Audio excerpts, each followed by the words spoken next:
I'm still depressed about the mix. About the what? Uh-oh, you froze. Ah, damn it.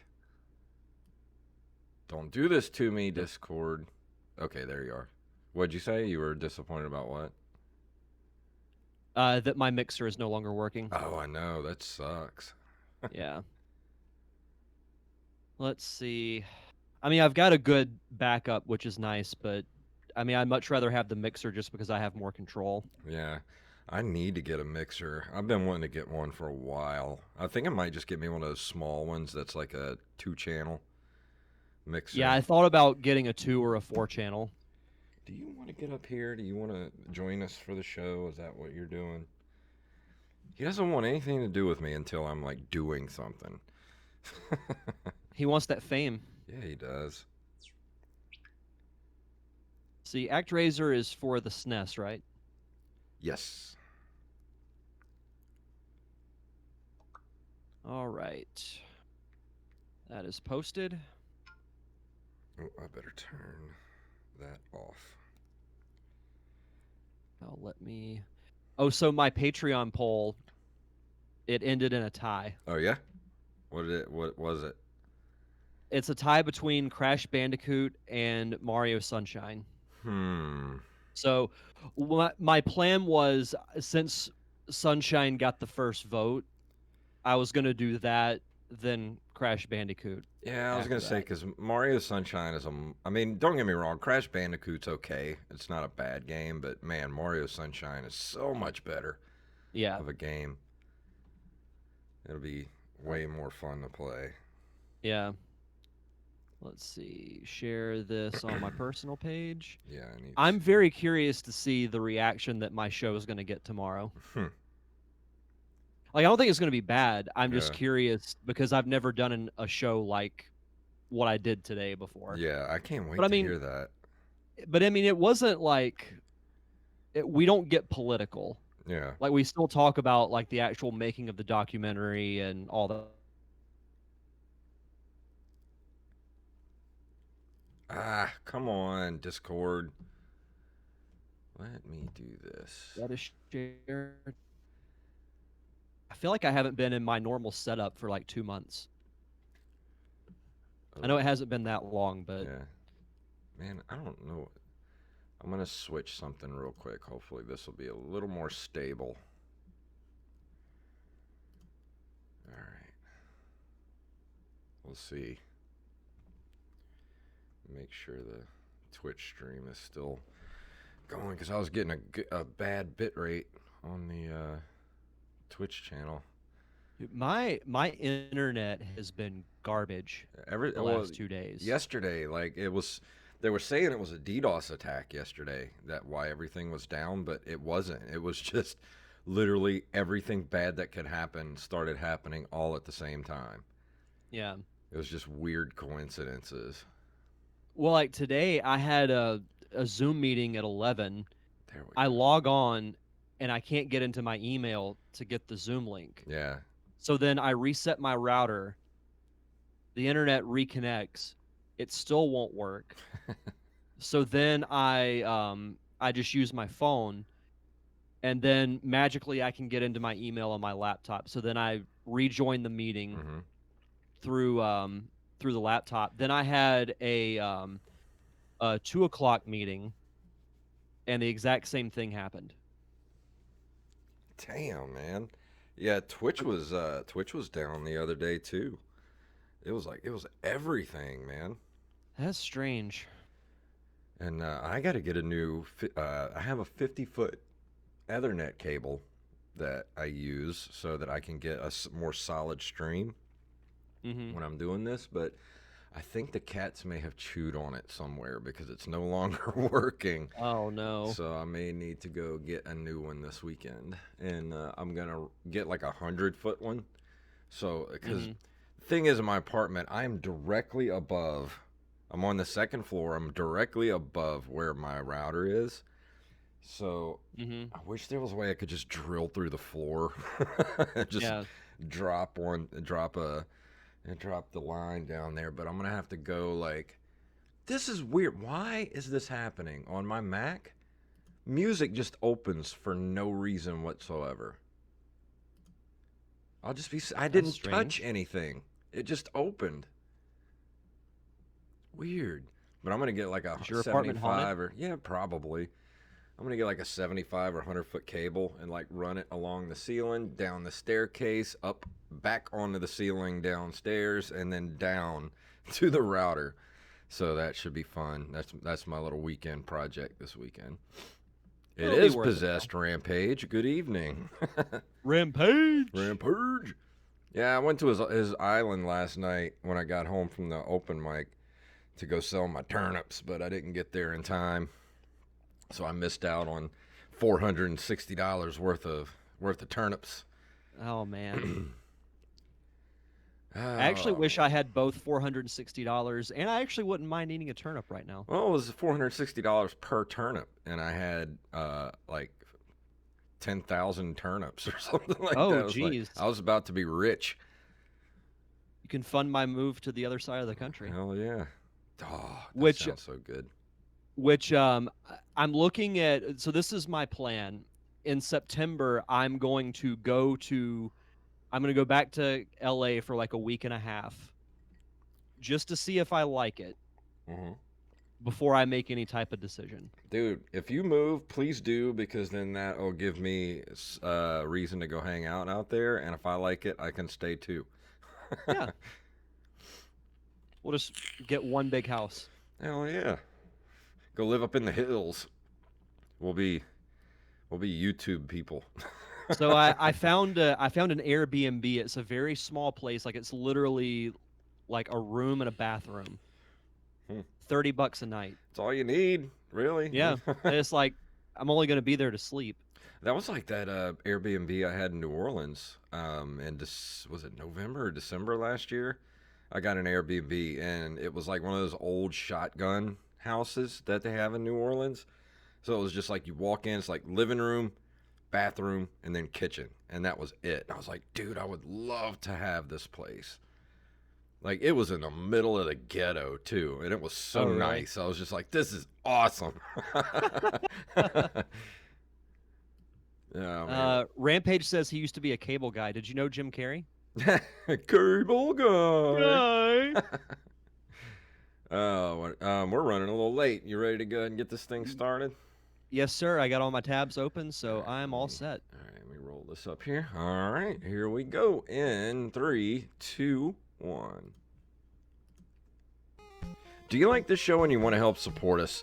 Do you want us to stay ad-free? Do you want extra episodes every month? Of course you do. Then head over to patreon.com/nerdcaveretro. Become a Patreon supporter of this very show.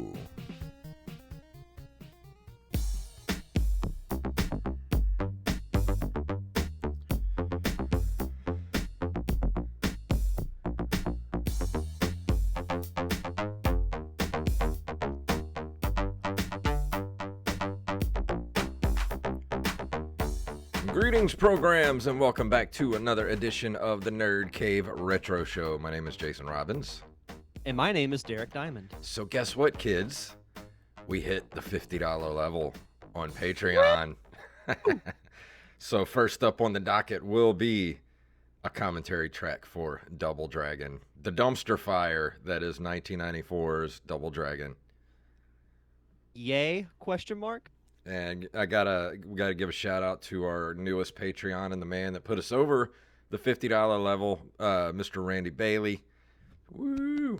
Who also, by the way, sent me a copy of Sonic on Blu-ray for my birthday, Nice. which was awesome. And I got it in the mail today, so I know what I'm watching after the show tonight.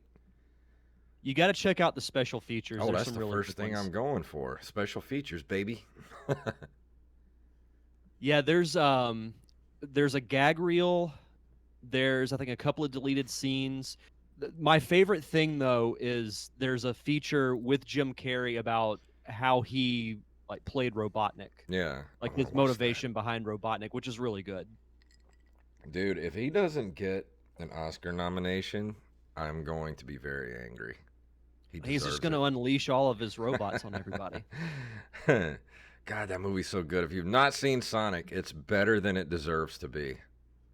I will show. I was gonna save this for the end of the show, but with baseball not happening at my work, we've been doing movie nights on Saturdays, and not this Saturday, but next Saturday we will be playing Sonic the Hedgehog. Oh, that's So you awesome. you can come out to the stadium. You can sit wherever you want. You can sit in the stands. You can sit on the field. Tickets are only $5. That's not bad, man. Oh, Joey So Image has joined us in the chat room. yeah, shout Joey out to Image and Joey Image. Rampage. Good evening, fellas. Yeah, thanks for watching. Um, so how has your week been? I know you've been getting pretty busy with the new gigs.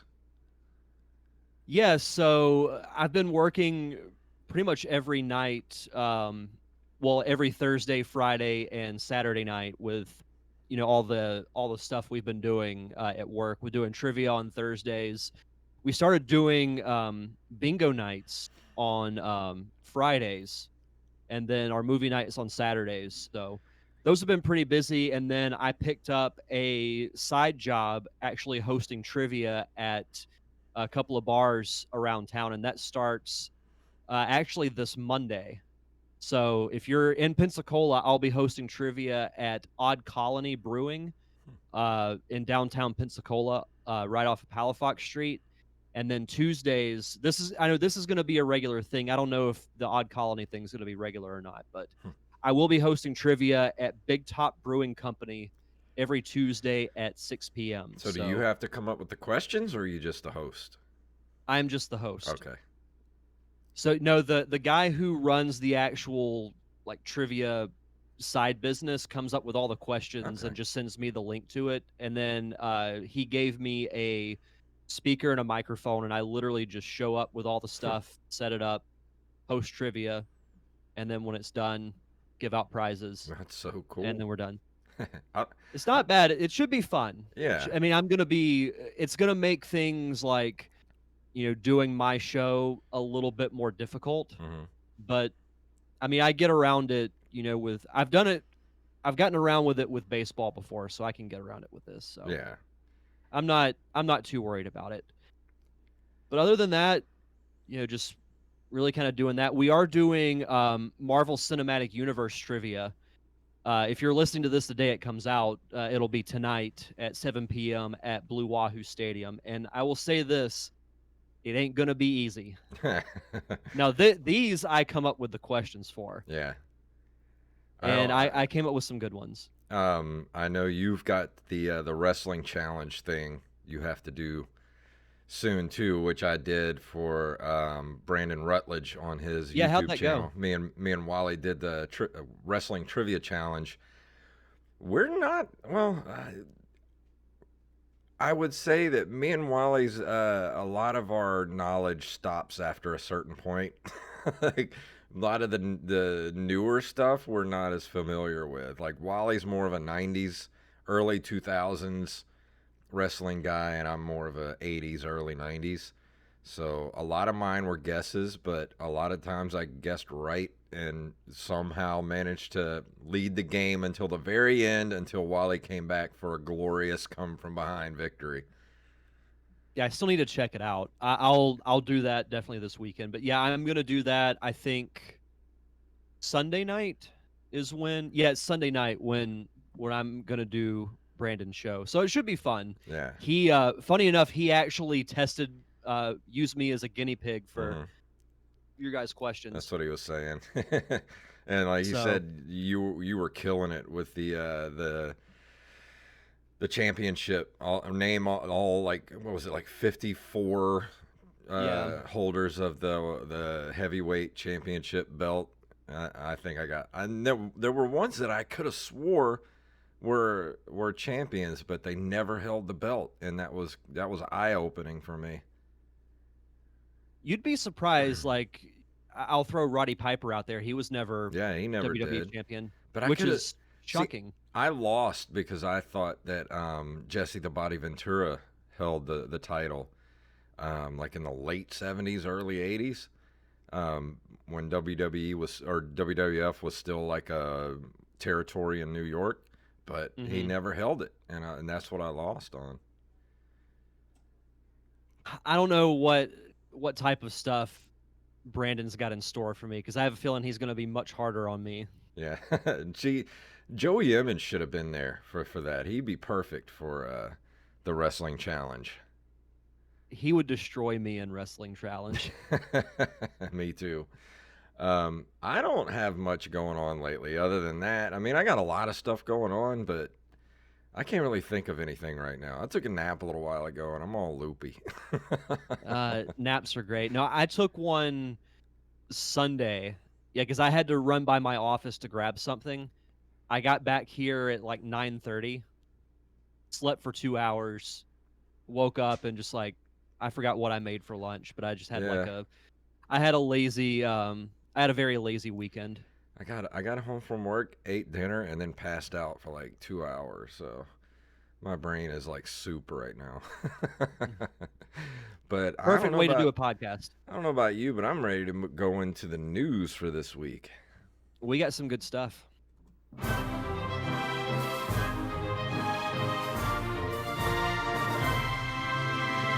From NintendoLife.com, the Super Game Boy is now 26 years old. If you're as old as some of us here at Nintendo Life, you might have fond memories of the Super Game Boy. It was an adapter cartridge for the Super Nintendo that allowed you to play Game Boy and dual mode Game Boy Color cartridges on the big screen. Some games, like Pokemon titles, even had fancy borders and color palettes. It has been exactly 26 years since Nintendo released this device on the Super Famicom in Japan.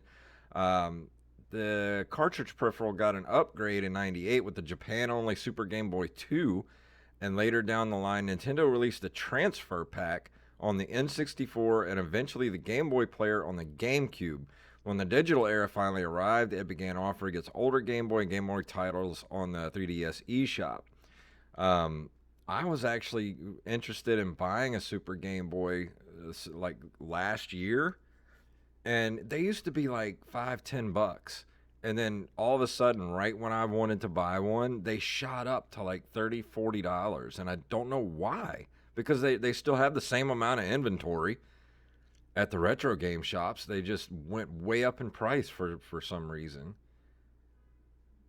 I've never really understood why that happens. Like what's the timing that makes them think, "Oh, we got to jack the price up on these I things?" don't know. It's weird.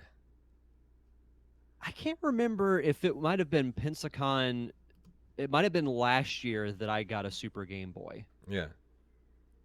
But no, I like this article. I have very fond memories of the Super Game Boy, specifically playing the Pokemon games, because it's mentioned here with certain games you would get different borders, and some games would even be in color. Like I know the '94 Donkey Kong game was that way too. Like the border looked like the old arcade Mhm. machine Yeah, yeah, that yeah. I thought was really cool. And Rampage said Metroid 2 Return of Samus looked great on the Super Game Boy. And I do remember that game. Because didn't you review that? And I went back and looked up some video of that on YouTube. And they had the Game Boy Color version. It did look really good. It looked like Hmm. it was on just the regular NES. Yeah.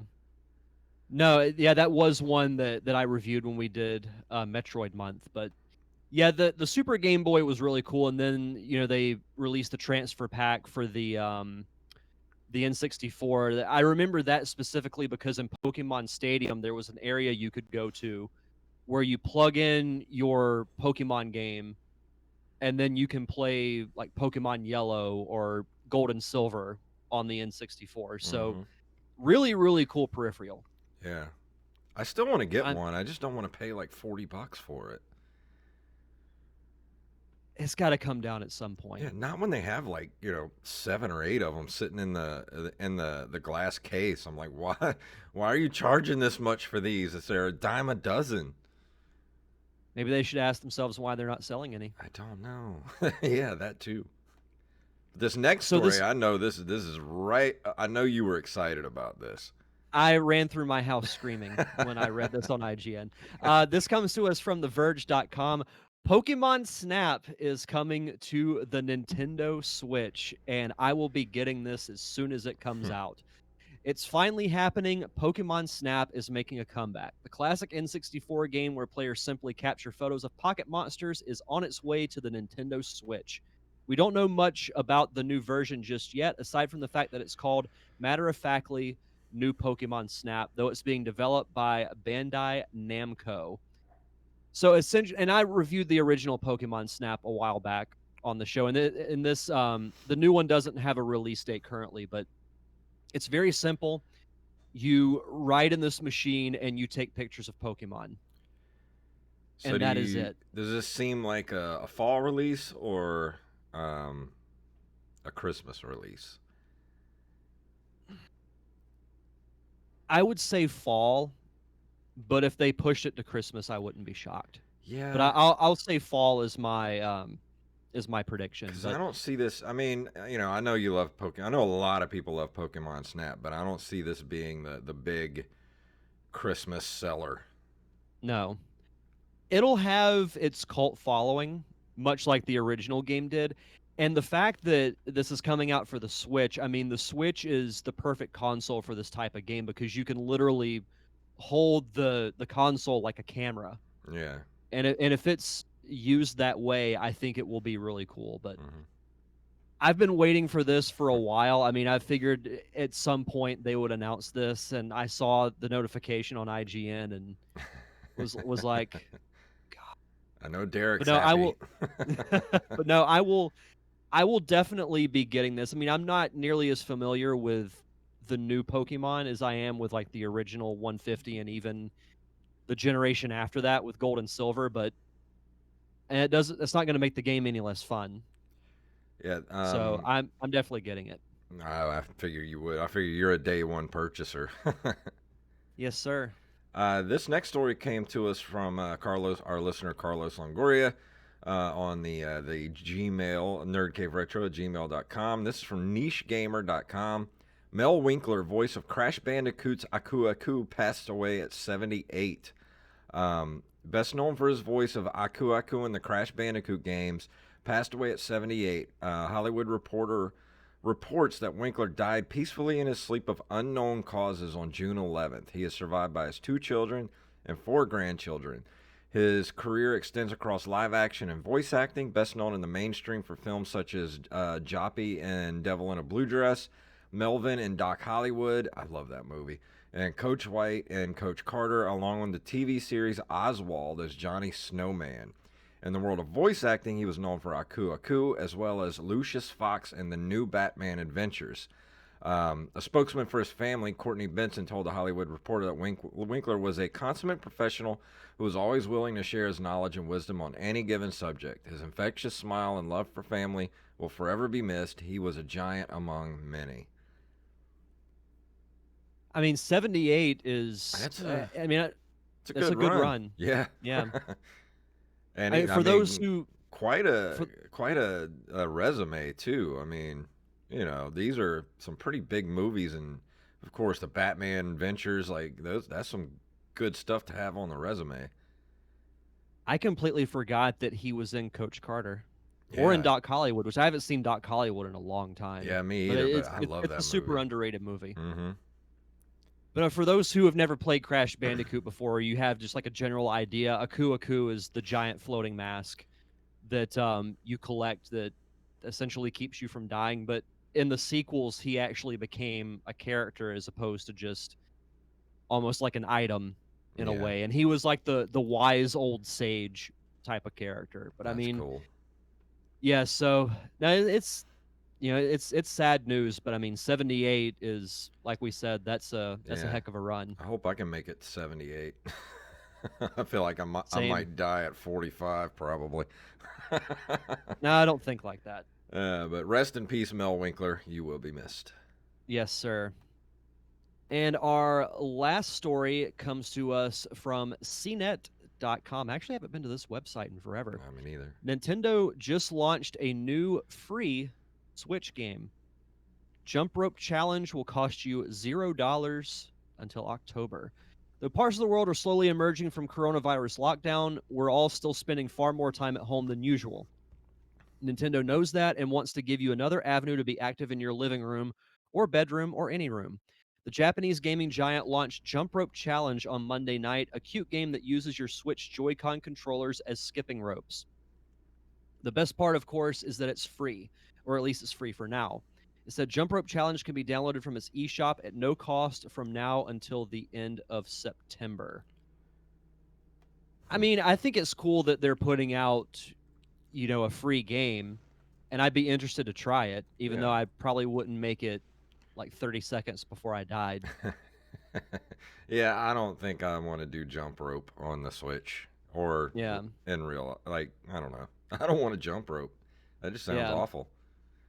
Yeah, But I mean, I do other things like to be active, but I don't know, jump rope has never appealed to me. yeah, I think this is I one of don't think those it's a cool games that thing though. some of their developers were probably on lockdown and just needed something to do, so they just developed a jump rope game.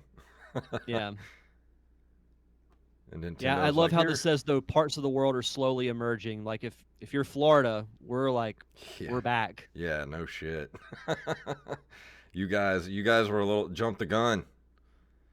I mean, we all knew that was going to happen, but I Yeah, mean, cuz we didn't want to shut down anyway. yeah. Well, it's a hoax. Yeah. Oh, don't even get me started. Well, let's go ahead and move into this month in video game history.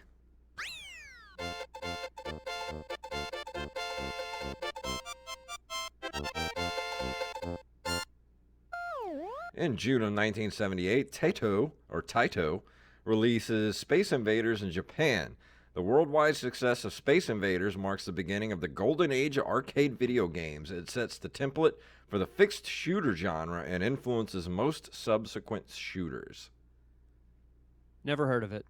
Never heard of it. Now, I had this on. I still got my copy of this for the 2600. Something I love to see at any type of arcade or even like a hotel that I go to is just the giant Space Invaders Oh, machine. yeah. There was when I went to Vegas last year, I stayed at the MGM Grand. They had a ginormous Space Invaders machine, Yeah, we like have bigger than you would see in a normal arcade, and it was freaking yeah, amazing. we have one here at Margaritaville. It's huge, and we have like the world's largest Pac-Man machine. I got to come down there one day and check that out. Yeah, you do. Let's see. In June of 1981, Konami releases Frogger in Japan. Who doesn't love Frogger? Oh, I love Frogger. I'll play Frogger any time of the day. That was another one of those games for the Game Boy that I would play quite a bit. I mean, I know it's obviously for systems older than that, but my distinct memory is playing Frogger on car trips, I and still I love Frogger. Frogger's great. still one of my favorite Seinfeld episodes too, when George I is for, trying to I get the forgot about Frogger that. machine. Oh, that's such a good episode. June of Oh man, 1983, Yuji Hor. How do you say that last name? Hori? Yuji sure. Yuji Horii releases the Portopia serial murder case for the NEC PC 6001 in Japan. It is an influential adventure game that lays the foundations for the visual novel genre. I have never heard of this before in my life. I haven't either. Let's see, what year did this come out? Okay, so Oh this was yeah, it looks kind of 83. like that point and click type. Yeah, Yeah. yeah, What? you can tell it's very early on in Oh yeah. the computer game age. Yeah. I like the name though. It sounds like the name of a mystery book I would have read as a kid. Yeah. What the hell is a Portopia? I don't know, but I want one. Sounds Uh, delicious. yeah. In June of 1987, Codemasters releases Dizzy: The Ultimate Cartoon Adventure. Ooh, what is this? Oh, actually, I had a story for this that I put in the Yeah. news, and then I took it back out because I wasn't sure anybody would know what Dizzy was. Have you played Dizzy before? No, I have not, but I remember it. Let me look. You read the next one. I'm gonna look up something real quick. Okay. June 6th of 1993, The Legend of Zelda: Link's Awakening is released for the Game Boy in Japan. I actually just finally beat the remastered Link's Awakening. It was one of those things like I was looking for something to play on the Switch and I saw Link's Awakening icon on my menu, and I was like, Hmm. I don't think I ever beat it. And sure enough, I had like 2 dungeons left to go before I got to the final boss, so That's beat it cool. over the weekend. Yeah, this story was on NintendoLife.com. It's the Evercade retro system to receive Oliver Twins collection cartridge. All profits will go to charity. A brand new collection of games has been revealed for the Evercade retro system, with all profits being donated to a great cause. The Oliver Twins collection will feature 11 games in total, including 7 titles from the Dizzy series. Just like previous releases, the 11 games will be released on a single cartridge, which can be used with the console either in handheld mode or on your TV via HDMI. It's got Treasure Island Dizzy, BMX Simulator, Fantastic Dizzy, Super Robin Hood, Go Dizzy Go, Dizzy the Adventure, Panic Dizzy, Dream World Pogi, Firehawk, Wonderland Dizzy, and Mystery World Dizzy. And if you look at the official site, it is evercade.co.uk. We talked about this Evercade not too long ago. It's like a little handheld system, and Mhm. it's really cool. It's $80 in American, and I will actually would want to have one of these. This looks cool. Sounds like you'd be dizzy. Yeah, a lot of Dizzy titles. But yeah, Mixmaster in the chat asked, "How good is the Link's Awakening remake?" I personally loved it. I mean, it took everything that was great about the original, and I mean, just everything like with the bright, colorful environment. It has that classic, like as much as I love Breath of the Wild, I loved going back and playing like an old school yeah. top-down Zelda game. I still It got to was go back great. and play it. I still haven't played it. I would highly recommend it. I think you would like it. I think that's going to be my next. Well, no, I have to get Retromania Wrestling next because we're supposed to do a review of that. Yeah, I got to get that too. Yeah, we're I've doing a noticed dual review. their Twitter polls they've been doing or their Yeah. Twitter questions that have been really good. God, I can't wait to play it, man. That game's going to be so cool. When does it come out? Or like the 7th or something next month. Okay, I think. nice. I'll look at it. I know it's really soon, like within the next couple of weeks. Let's see. June 25th of 1993, LucasArts releases Maniac Mansion 2 Day of the Tentacle for PC. Did I ever review that? Because I bought the remaster on Steam. Was it the year before? Because I know I did Stand, Maniac Mansion. I know I did that for the NES, but then I got Day of the Tentacle, and I don't know if I ever reviewed that. I don't think you did, but stand by. Let me check the discography. Because if I didn't, I'm gonna have to go back and do that. Because I was playing it, and then it kind of fell off the radar, and I don't remember if I did it or not. Let's see, Maniac. You have not. No. Okay, well that's gonna be a review coming up soon. I completely forgot about that. That was a good In game too. I was enjoying that because it had like they redid pretty much everything for it, and it was so cool. I I love like the those cover. It games. looks like a comic book.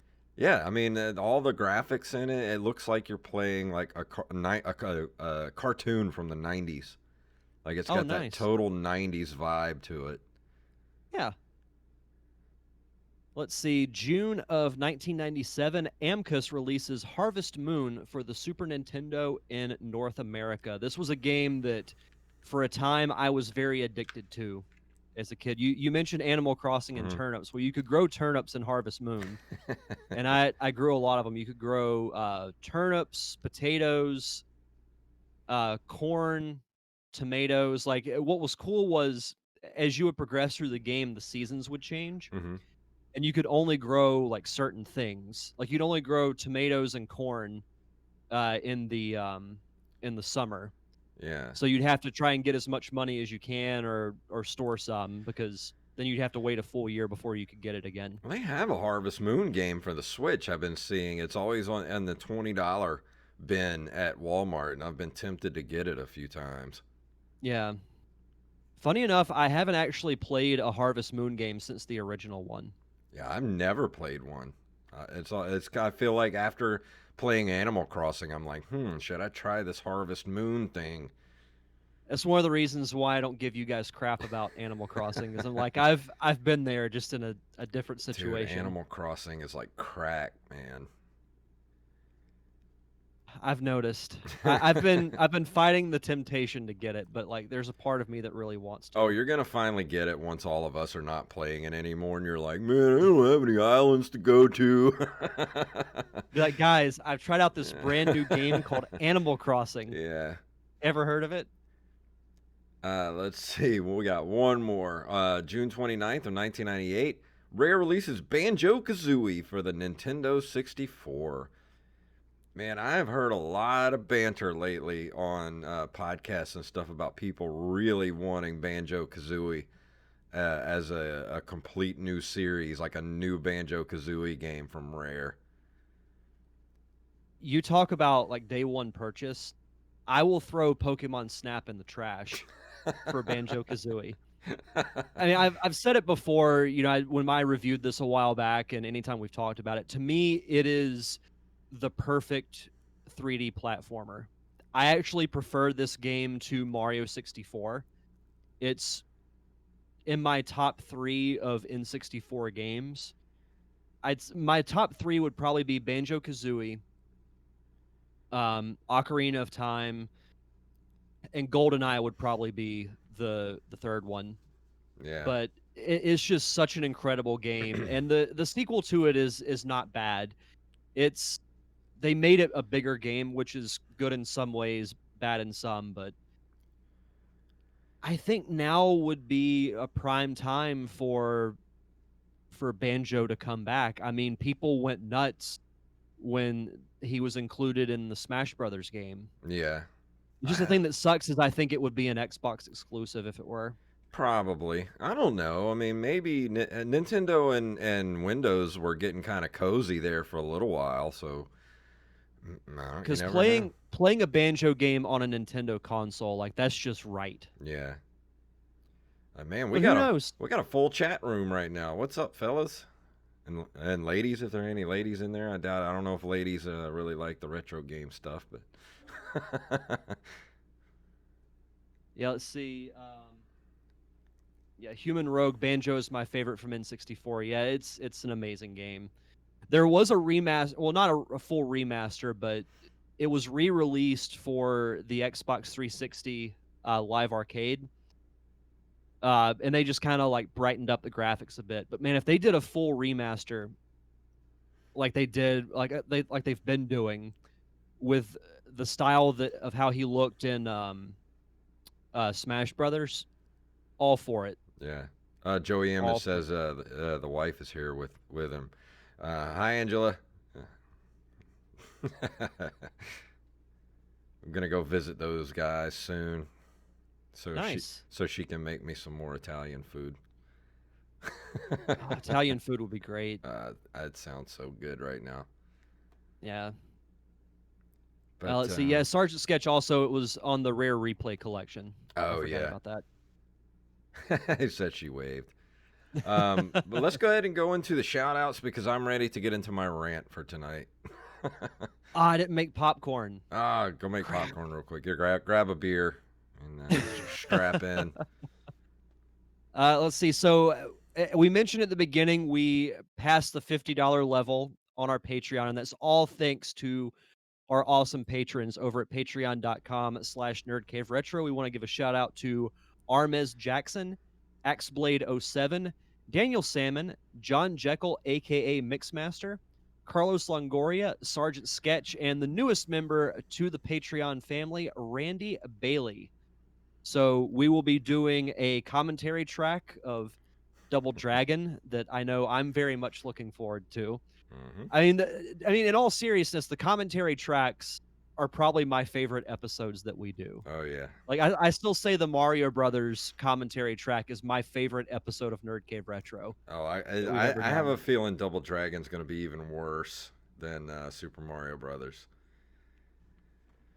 Well, the thing is, like with Mario Brothers, I could at least remember some of it. I remember nothing about Double Dragon. Yeah, I don't either. I don't remember a single thing about it.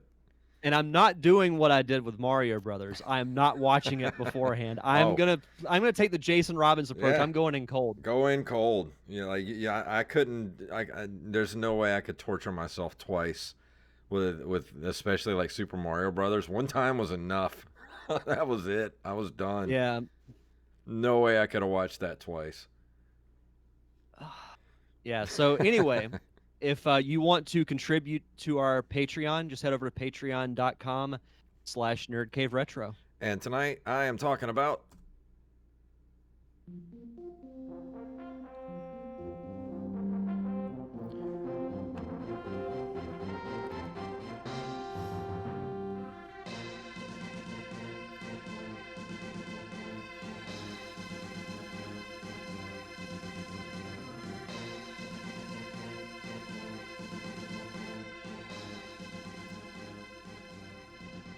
ActRaiser is a 1990 platform and city building simulation game for the Super Nintendo Entertainment System, developed by Quintet and published by Enix, combining traditional side-scrolling platforming with urban planning god game sections.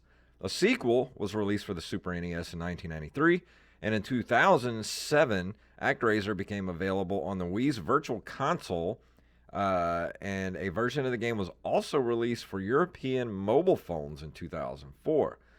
The plot follows a godlike being known as the Master, God in the Japanese version, and his fight against Tanzra, Satan in the Japanese version, also referred to as the Evil One. The Master was, according to the instruction booklet, you remember back in the day when instruction booklets actually gave you the backstory of games? Yeah, so that's what this does. The Master was defeated in battle with Tanzra and his 6 lieutenants.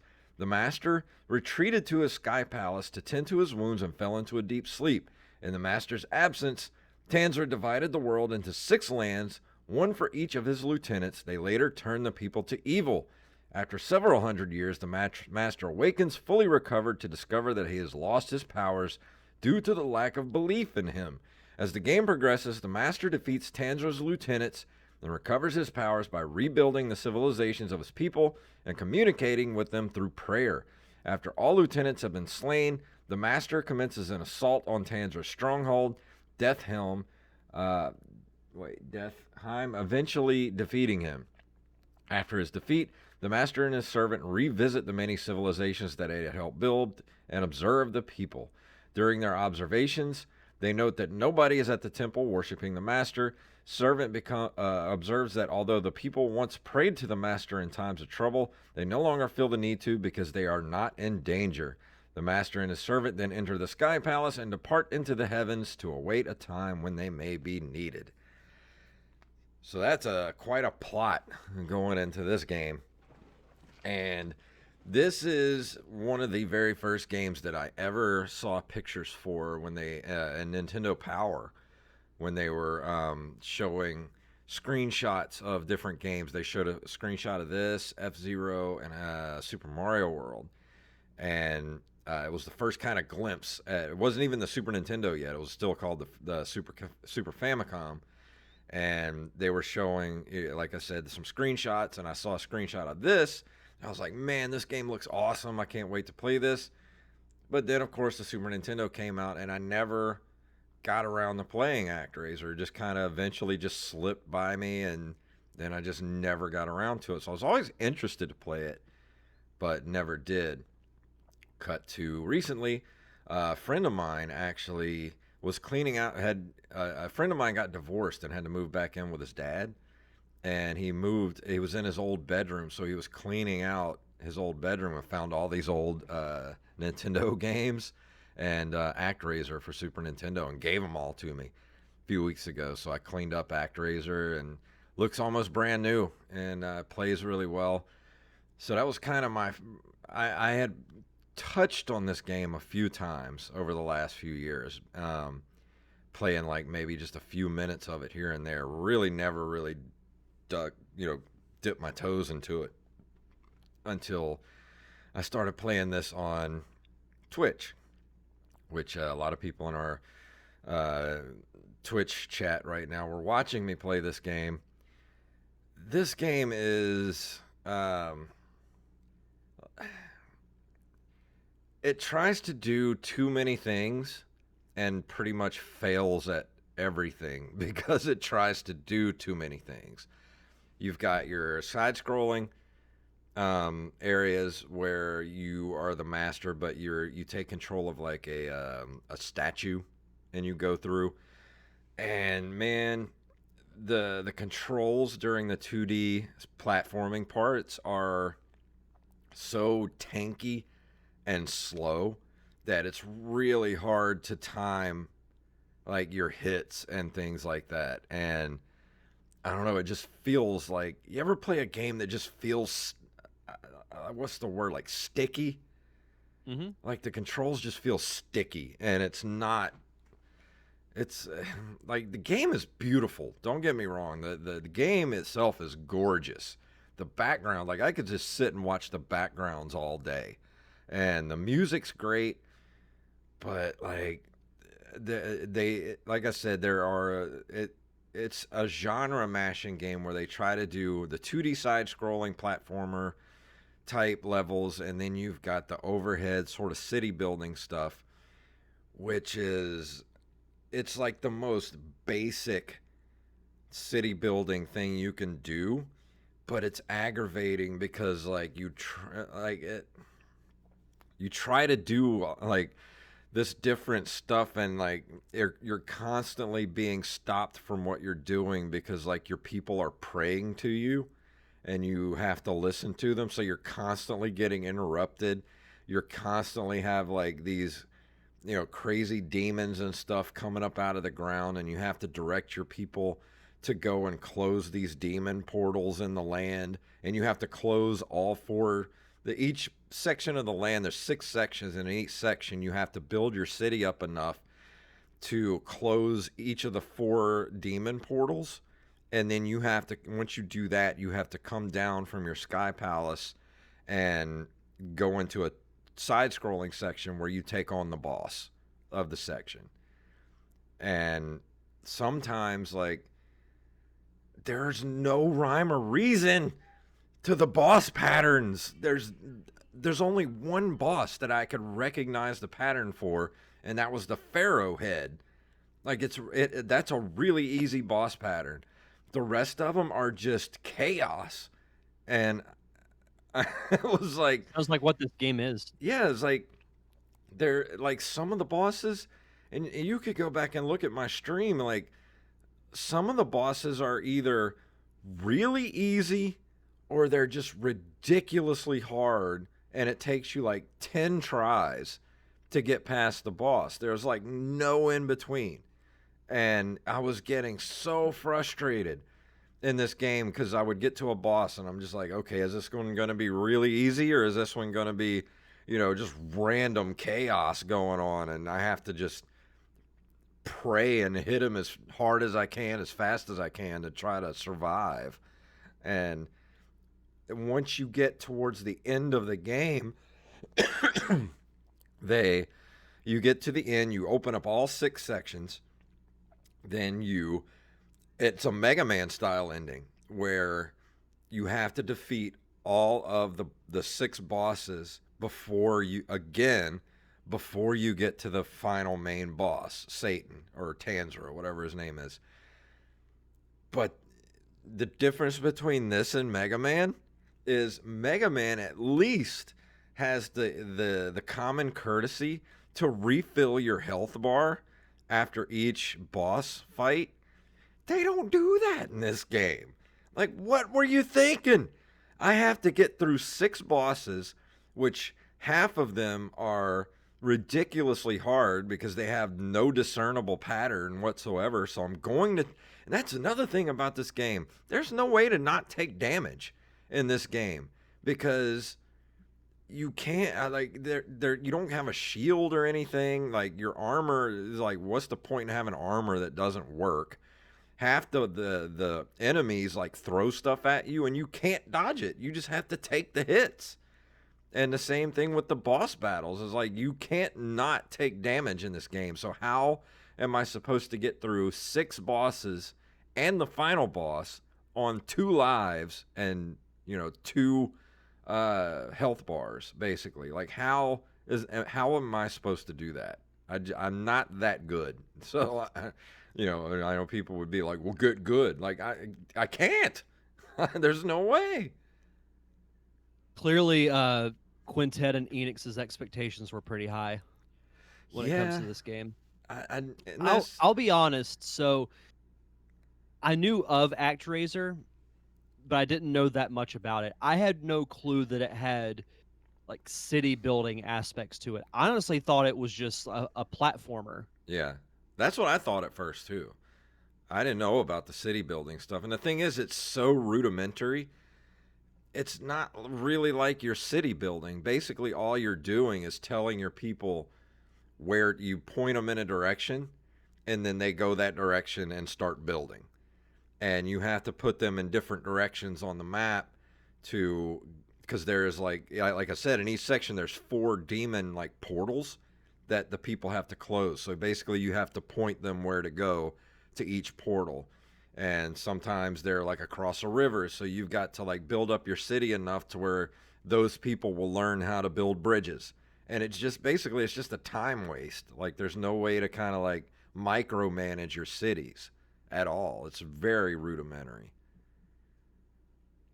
I'm not gonna lie, like part of me was curious about playing this game. After hearing this, I'm like, I think I might be good. Yeah. And the music's great. Like the music's really good, but it is pretty a lot of it's really repetitive. But I want you to listen to something and tell me what you think about this. What's the first thing that comes in your head when you hear this? Uh-oh, is it not going to play? Oh, wait, hold on. It's turned down. Hold on. Sorry about that. Let me turn this up. All right, here we go.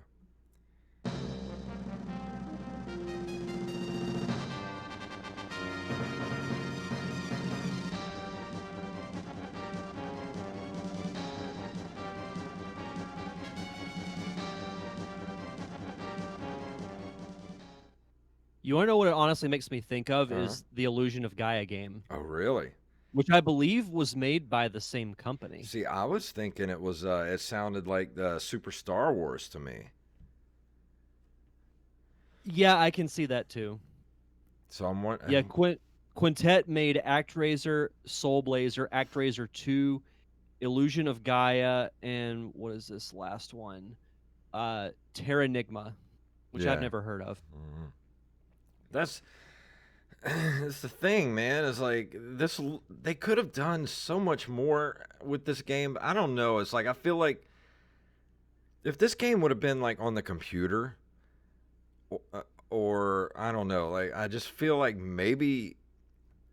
But there are so many other games that do like were bigger than this game, like the like Final Fantasy games and Secret of Mana and all those type of games that are bigger than this game and are better at what they do, like take up way more, I don't know, I guess disk space. Like I just don't understand why this game couldn't have been a little more polished, I guess, as far as the gameplay goes.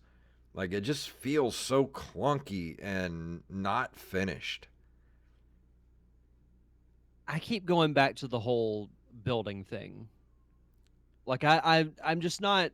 I don't understand why that's even a part of it. Yeah. I mean, I mean, it's maybe to make it different, but maybe. I if you've mean, got a good formula, because like Illusion of Gaia is a good game. I've heard good things about Soul Blazer.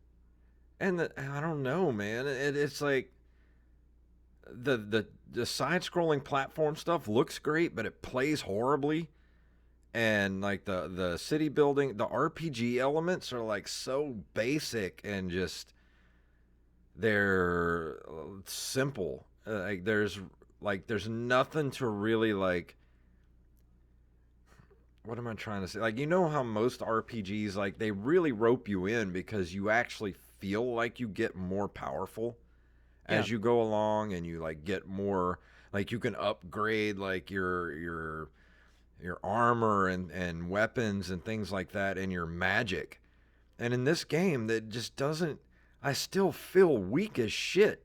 Like even no matter how much I go up and my level. It just, I never felt powerful, or, like, I never felt like my magic was worth a crap. It was just, I always felt like I was severely underpowered the entire game. And then, like I said, some of the boss battles are just so frustratingly hard because I just could not recognize whatever pattern they were going for, because there was no pattern. It was just random chaos all over the place. And Rampage watched me play it, and even he said while I was playing, he was like, dude, there's just nothing, like, it's just chaos in here. Like, there was one boss that looks like he's straight out of Doom, and he just flies all over the screen, and I'm like, I have no idea what's going on. Has Jay played? Joey Image says, "Has Jay played Days Gone yet?" No, he has not. I will. I swear. I haven't had time. I want to get it. I know it was on sale, but I didn't get a chance to pick it up. But yeah, ActRaiser is just one of those games that, like, had some great ideas, and I put this in the same category of um Friday the 13th, where it had great ideas. It's just the execution and the limitations of, I guess, the Super Nintendo, the limitations of the hardware at the time were just not conducive to make a good game. But I don't know. I think the Super Nintendo was capable of a lot more than what they did with this game. I just think I don't know. It just feels like they just mucked it up too much. Like they were scared to. It feels like they were really scared to really make it like micromanage, like being able to micromanage stuff in the city building, and I felt like they just didn't put enough attention on making the controls tighter in the 2D platforming areas, and I feel like the bosses were just kind of, I don't know, like the bosses, like I said, they were so unbalanced. Like, they were either really way too easy or they were way too hard. There was no kind of like, all right, I understand what this boss is doing. I'm gonna come back and I know the pattern now. There's no pattern to learn. It was just luck, and then having to go through all that again at the end of the game, having to go through, and I could only get through. I got to the fifth boss, like the last. I think I must have gone through the end of the game, those six bosses, like 5 or 6 times, and I got to like the fifth boss, and just couldn't get any further. And I was like, man, I'm just beating my head against the wall at this point. Like, I just don't want to do this anymore. Like, I was so over it by that point. It sounds like they couldn't really quite make up their mind of what they wanted this game to be. It's like No, they wanted to include this, but we want to include that too. And then sometimes not all the ingredients go together. And it yeah. sounds like that's the case with ActRaiser. And also, too, this was a launch title as well. Like, this came out when this was, like I said, a Super Famicom game. So it was a launch title for the Super Nintendo in America. And maybe that's the reason why it just wasn't what it could have been, because it was an early release. But then again, you look at Legend of Zelda, A Link to the Past, and that game is perfect in every way whatsoever. And this game, I feel like it had the potential to be in the same kind of class as A Link to the Past, like with what they were doing. Because if they would have given me um, uh, just a better RPG experience instead of just kind of like a surface level, like, all right, we're going to give you a platformer, a city builder, and an RPG, but we're not going to give you any of the fun parts of that stuff. We're just going to give you the surface, like, just skim the surface of everything and not really make it really not fun. And that's just basically what I have to say about it. It's not fun. It's cool to look at. I love the fact that I have it in my library. I think it's worth having in the library because, like I said, it was a launch title. But am I ever going to play this again? Not a chance in hell. The funny thing is, I remember this game being a part of the Nick Arcade TV show back in the day because there was a section where kids could play games to like progress throughout the actual show, and I want to say one of them was ActRaiser. Oh yeah. There was I don't. ActRaiser. There were some other ones. I actually put them on my list for future reviews. I think King of the Monsters was one. Um, Obviously they had like Sonic and they had a lot of Sega titles as Yeah. well, but ActRaiser is like I think of Nick Arcade. And that was another thing. Me and when Rampage was in the chat room watching me play, there were a couple other people in there too. But one of my biggest complaints was like, why is there uh like a point? Like, why is there points in this game? Like, why do I have like what is the point? Like, it's not like it's Pac-Man where you're trying to get like a high score. Like, why do I have a score in this game? Like, that's so stupid. I don't know. This game just sounds like one giant mess. I don't know. Like, I'm just sitting there. I'm like, what's the point of like having a score in this game? Like, it's like you wouldn't have a score in Zelda. Like, what is the point of that? I mean, I could understand if you were collecting like experience points or something, but it doesn't even Hmm. do anything for you. It doesn't like give you an extra life or anything. I don't know. It's just there's so much wrong with this game. It's just, man, I don't know. Here's the thing. It's just so mediocre. It's that's just it. It's just the most mediocre Super Nintendo game you can play. Like on a scale of 1 to 10, it's a solid 5. I Like, was hoping you'd say a 5. yeah, that's all it is. It's not horrible, but it's not good either. It's just straight across the board, like as middle of the road, milk toast, like RPG style game you can play. And it's cool to, if you want it in the collection, I would recommend having it in the collection because when I think of the Super Nintendo, I think of ActRaiser because it was one of the first games I ever saw. But it's not something you're going to want to play all the time. Rampage put it best. The points were pointless. Yeah, exactly. There's no reason to have them at all. Oh man. Well, But that's unfortunate because like I thought ActRaiser would actually be a pretty good game. Like it was one that I was interested in yeah, playing. I thought so too. And I was really excited to play it because I was like, man, this is one of those games that just I wanted to play, completely missed, and then got into it. And man, by the time I got to through the last section and got to, you know, I got through the last boss and I was like, finally, I'm about to go up against the final boss of the game. And it's like, guess what? You get to fight all the bosses again. And I'm like, No. oh no. Please, no. Don't do this to me. And like I said, at least in Mega Man, that's a huge part of every single Mega Man game is having to fight all the bosses all over again. But at least Capcom has the common decency to refill the health bar after each boss. This game didn't do it. And for that, that's unforgivable. Completely unforgivable. You know better, Quintet. Mm-hmm. It's a damn shame. Well, maybe at some point whenever I review Soul Blazer, hopefully that'll be a much better experience than you had with ActRaiser. And I've heard that ActRaiser 2 is actually pretty good, so I may give that a try if I can find a copy of it somewhere. Because I heard it's all platforming and it's way more fine tuned. So I'd love to give it a try. Because, like I said, the game itself is beautiful. Like the backgrounds, I saw a Danzig skull in the background and I was singing Mother the whole time. It was awesome.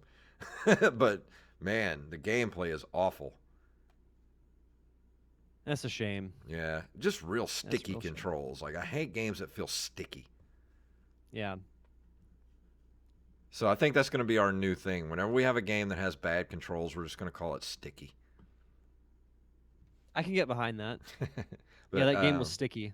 we're coming up on the end of the show. Is there anything else you would like to throw out for the people before we get out of here? Yeah, so I know you know about this because I talked with you about it Your earlier main today. rogue put high score. What's that? Did I break it? Did you ever see Grandma's Boy? Yeah, It's like, what's that high score? What's that mean? Did I break it? God, I love that movie so much. I haven't seen that movie in forever. Oh, that movie's so good. It's a fun one though. But no, I know I talked with you about this actually earlier today. I did what is probably the most unique and arguably the most interesting episode of my show that I've ever done. Mhm. And I say that because I interviewed and I was on the fence about it, but I kind of said, you know what? Screw it. If some people don't like it, I really don't care. I interviewed two LGBTQ filmmakers about a documentary that they made about two friends who grew up in New Jersey.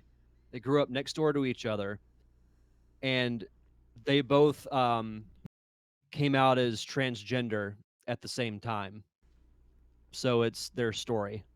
And it's the style of it. I mean, it was very guerrilla style. Like they shot it with one camera. So it looks very raw, but I think that actually adds to the story. So it's a really emotional documentary and it was very eye-opening for me. So Can't wait to see it. yeah, I'll be posting that interview. Well, it'll be out, if you're listening to this on the download, it's already out, so you can go to the Derek Diamond Experience to check that out. I'm also working on some other interviews that have more, I don't want to say more heart, but a little bit more of a deeper conversation. I'm in the process of getting an interview with a filmmaker who's also a psychotherapist, and we're going to talk about both documentary filmmaking and mental health. Oh, that's cool. So I figure now is probably a good time to talk about that type of subject. Oh yeah, So, absolutely. so I don't know when that's going to come out. I still haven't actually set up the interview yet, but if you want to keep track of what I'm doing over at my show, you can follow me on Facebook, Twitter, and Instagram at D Diamond Podcast. Fantastic. Tonight, actually, if you're listening to this on podcast form, with the day it comes out, then tonight, or if you're in the chat room right now, it's tomorrow night at 7 p.m. Central Standard Time for the Open Micers podcast. We're going to have James C. Leary on the show, who played Clem in Buffy the Vampire Slayer. So you're going to want to be here for that. We go Also, live. Pensacon guest favorite, Yes. James Leary. We go live at 7 p.m. Central, and we'll be right here on my Twitch channel, twitch.tv/JayFunktastic. So join us for that. I think I may have a small tour coming up with one of the other comedians here on the coast who has been bouncing. He bounces back and forth between here and Arizona, and is putting together a little tiny tour in August. So I may be joining him for that. So as soon as I hear Nice. something solid about that, I will let everyone know. But yeah, join us for the Open Micers podcast at Open Micers on Twitter and Facebook.com/Open Micers. So join us here for that. And Derek, anything else before we get out of here tonight? Think I'm good. And thanks all you guys for joining us in the chat room tonight. It was jumping in there tonight. I like it. Yeah. So let me play our music here. If you would like to email us, you can email us at nerdcaveretro@gmail.com. We are at nerdcaveretro.com. We are at nerdcaveretro on Instagram and Twitter, and individually at JayFunktastic and at Derek_Diamond. We're also on Facebook at facebook.com/nerdcaveretro, and we're on Patreon at patreon.com/nerdcaveretro, where you can throw us a couple of bucks a month to keep the lights on here for us. And now that we're over the $50 level, we will do commentary tracks for you guys every month. So keep us above that level and we'll keep them coming for you. And if you can't do that, can't give us a buck a month, we understand. Times are hard. If you can't do that, leave us a review wherever fine podcasts are given away for free. So Derek, please tell them what it's all about. May the way of the hero lead to the Triforce. Yes.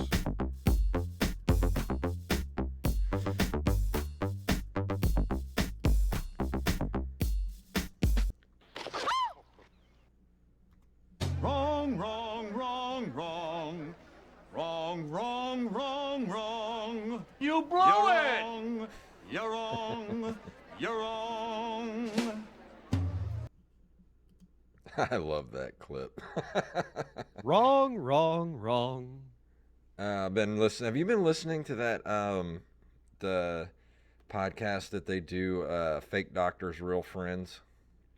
Mm-mm. It's they do the Zach Braff and Donald Faison have been doing a rewatch of Scrubs, and they have a podcast about it now, and it's so good.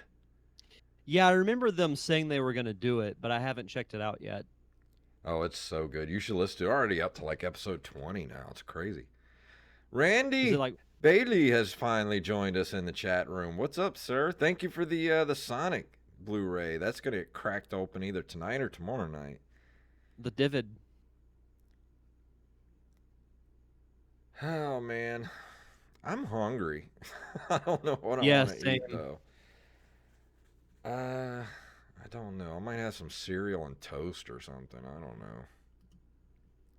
And the thing is, I don't really have anything to cook, so I'm going to have to go get something. See, that's the thing. I got stuff to cook, but I don't have anything that's like simple and easy to throw together. Yeah. I guess I could go make me a turkey wrap or something. Oh, I think we still have some spaghetti left over. That sounds good. Paschetti? Yeah. Oh yeah. When I was up in New Jersey and staying with Joey and his wife Angela, cooked for me. Man, she's like 100% full-blooded Italian and like cooks some awesome Italian food. Man, dude, it was That's so the good. best. Oh man, I dream about it. That actually sounds delicious. Pizza does sound good, Randy Bailey. That sounds awesome. I could just have a pizza delivered Yeah. because I still have to edit my show. Dude, do you have a Marco's near you? Not close by, no. Oh. But we have one in here in town, but it's on the other side. Man, I love Marco's. I may do that tomorrow night. All right. Yeah, Randy agrees with you. Marco's is so good. They got the best cheese, man. That cheese is awesome. Well, thank you guys for joining us. I'm going to go ahead and stop the stream, and then I'm going to get this thing edited and uploaded, and we'll see you guys. Hopefully see y'all tomorrow. If not, we'll see you next Wednesday.